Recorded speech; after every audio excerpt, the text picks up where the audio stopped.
happenings I've been made to witness for my supernatural longevity, I am thinking of one unfortunate phenomenon in particular of unique interest to my station, both as a professional and as a sufferer of this vampiric condition.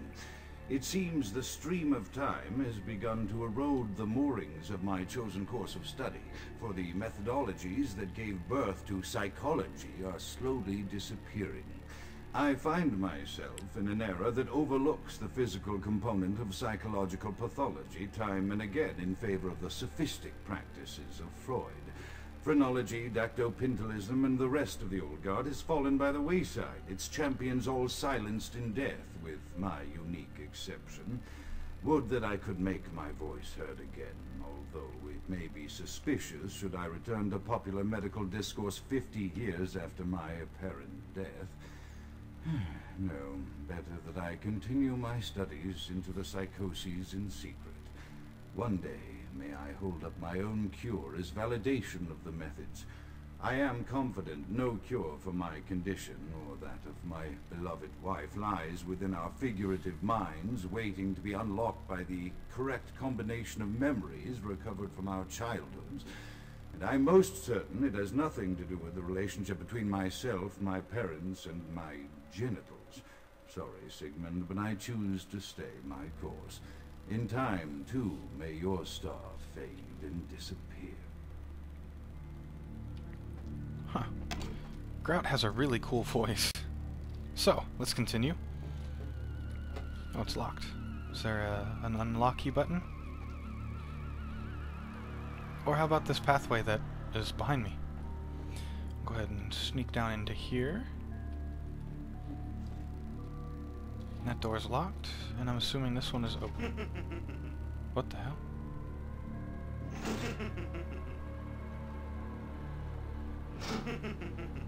Huh. Right, how's about we sneak up behind him and give him a taste of the axe into the face or the back?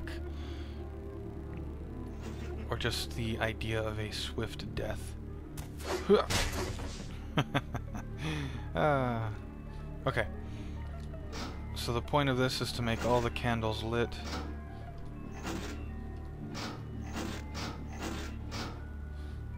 Okay, I guess I'm incorrect in assuming that just pulling at them fixes it.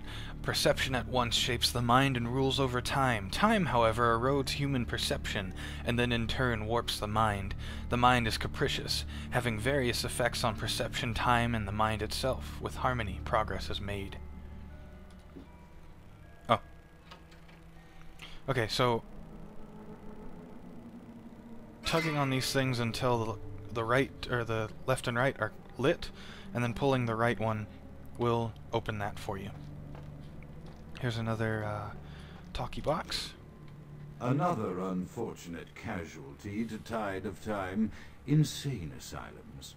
I lament their loss not only as brokerage houses for the breadth and depth of human psychoses, but also I shall mourn the disappearance of that peculiar environment present only in an insane asylum. That palpable atmosphere of blistered brains and churning bowels, the odoriferous melange of freely flowing bodily humors, that gently rolling cacophony of distant sobs and screams, the muttered cursing at perceived enemies, and the blissful gurgling of the lobotomized, like a newborn babe discovering the sky. I shall still find test subjects as surely as I find bloody sustenance in the night, but this climate, I fear, may never be replicated. Interesting. Very, very interesting.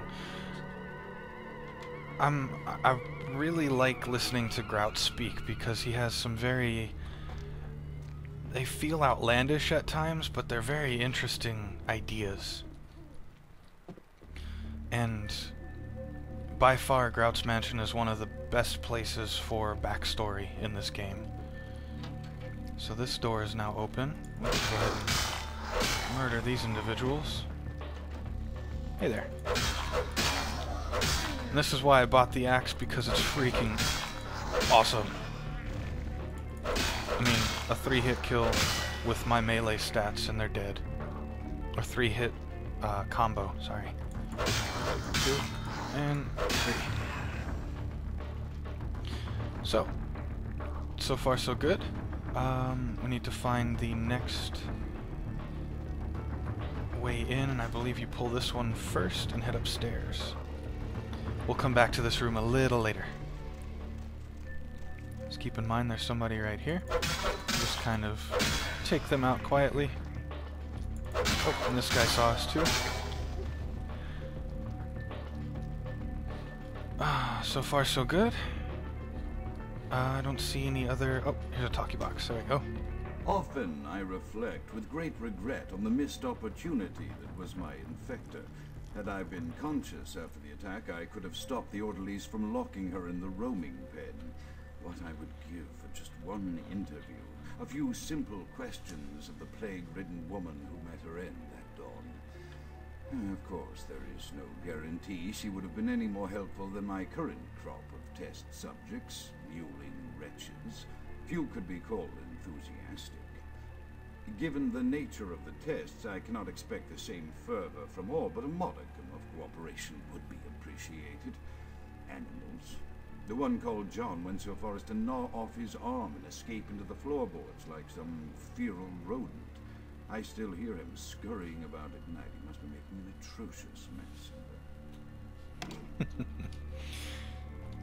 So it seems like Grout is doing an investigation into his own disease here. Go ahead and see what else he has to say. My studies proceed at a languid pace. I'm mired in a foul ennui as my wife's illness advances. My subjects grow restless without proper supervision, but I cannot pull myself back from this black depression. How many nights I've wasted now, gazing from the tower walk, pondering the frailty of existence. Well, it seems like things aren't going too well for our friend here. Go ahead and head upstairs.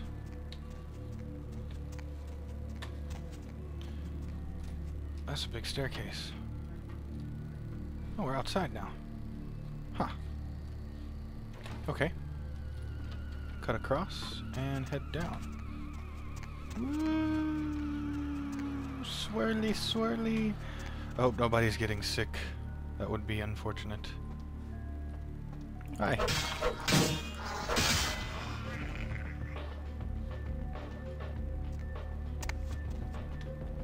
Let's see. I think there's a couple more in here. Nope. In here then. Yes. Take care of this giggling weirdo first. Oh. Yes, I saw you with your knife. Kill him! Kill him! Oh, shit! Oh. Eat her! Nom nom nom nom nom nom nom nom nom. Your neck tastes delicious.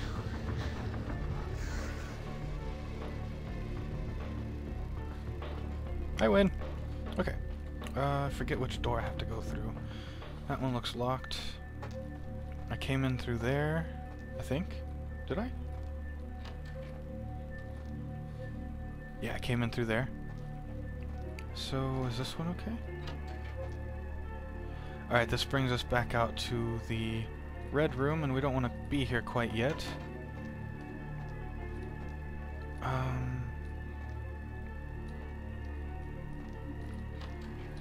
Yeah, sorry, I'm getting lost a little bit here. Dead body table, there we go. I believe that's... yeah.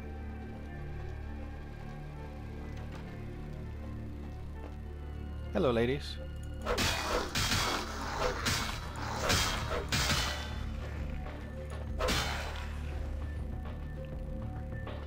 That should be it.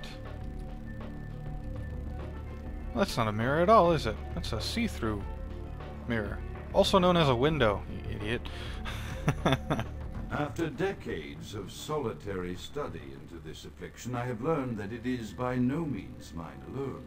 Indeed, the city is home to an entire society of similarly afflicted individuals with whom I've only recently made contact.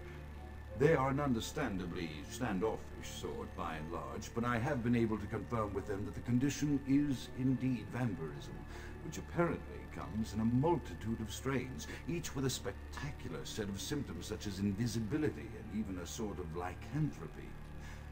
Through numerous official interactions with the governing body of this secret society, I have concluded that their fundamental understanding of the vampiric condition is woefully lacking and mired in suspicion and pseudo-religious dogma that would make a Turk balk for its strictures.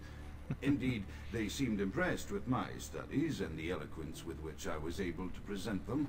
Apparently, the typical sufferer of my particular strain of vampirism is far from the vanguard of the King's English. So impressed were they that they even offered me an office in their government, a rather high office by the sound of things. I believe I shall accept. If nothing else, it should provide a lofty vantage point from which to observe the breadth and epidemiology of the affliction, so that I may move more expeditiously toward a cure. Right. I believe there's a way to get through here. Let's go into first person. There it is. Come on now. Sometimes it's difficult to find buttons and keys and such, so let's go ahead and take out these lovely ladies. Hold on. Oh, hello. I'd like to eat you for a little bit. Just refill my health there. Oi! Fine, I'll finish eating you then. If you gotta be that way about it. God. I was trying to be nice. I was gonna give you a quick death, but no. You had to be special about it. Prick. Right. So, on we go. Throughout more of Grout's mansion. Let's see what other crazy stuff is hiding in here. Oh, lovely. Another, another candle test. There's a note. Chaos, like the mind, can be understood only through the scientific process. Order, however, is only as good as the perception thereof. Time is the key that links the two and bears witness their ebb and flow. Alright, we've got a talkie box. I have accepted the role of Primogen for Clan Malkavian, the dreadfully winsome label applied to the particular strain of vampirism I suffer, so named for some supposed vampire father figure of old. More